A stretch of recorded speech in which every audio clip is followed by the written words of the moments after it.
యేసు రక్తమే జయం పరిచర్య ప్రైజ్ ద లార్డ్. జూలై 24వ తేదీ 2025. ఈరోజు దేవుని వాక్యము, మరణము వరకు నమ్మకముగా ఉండుము, నేను నీకు జీవ కిరీటమిచ్చెదను. ప్రకటన గ్రంథము 2వ అధ్యాయం 10వ వాక్యము.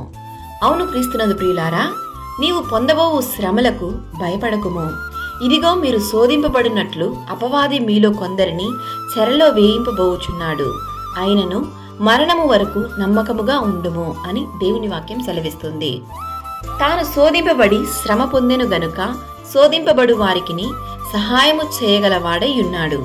శోధన సహించువాడు ధన్యుడు, అతడు శోధనకు నిలిచిన వాడై ప్రభువు తన్ను ప్రేమించు వారికి వాగ్దానము చేసిన జీవ కిరీటము పొందును. వాగ్దానము చేసిన వాడు నమ్మదగిన వాడు గనుక మన నిరీక్షణ విషయమై మనం ఒప్పుకొనిన్నది నిశ్చలముగా పట్టుకొందుము. ఈరోజు ఈ వాక్యం వింటున్న ప్రియ సహోదరి సహోదరులారా, విశ్వాసము లేకుండా దేవునికి ఇష్టడై ఉండుట అసాధ్యము. దేవుని యొద్దకు వచ్చువాడు ఆయన ఉన్నాడనియు తన్ను వెదకు వారికి ఫలము దయచేయువాడనియు నమ్మవలెను గదా. మరణము వరకు దేవుని యందలి విశ్వాసము నమ్మకము కలిగి జీవించుదాము.